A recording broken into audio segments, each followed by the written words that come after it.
கன்னியாகுமரி மாவட்டம் விளவங்கோடு சட்டமன்ற தொகுதியில் மதச்சார்பற்ற முற்போக்கு கூட்டணியில் காங்கிரஸ் சார்பில் போட்டியிடும் டி பிரவீன் தமிழக கேரள எல்லைப் பகுதிகளில் உள்ள வாக்காளர்களிடம் மலையாள மொழியில் பேசி வாக்கு சேகரிப்பில் ஈடுபட்டார்.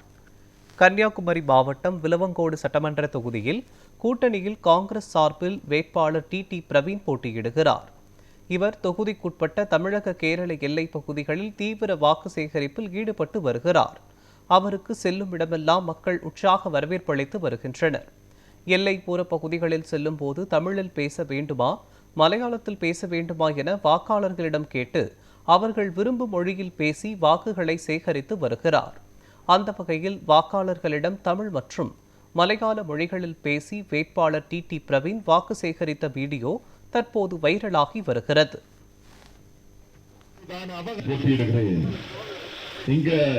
நீங்கள் அளிக்கின்ற அன்பு நிறைந்த ஆதரவு சமத்துவமுள்ள ஒரு கான்ஸ்டிடியூட்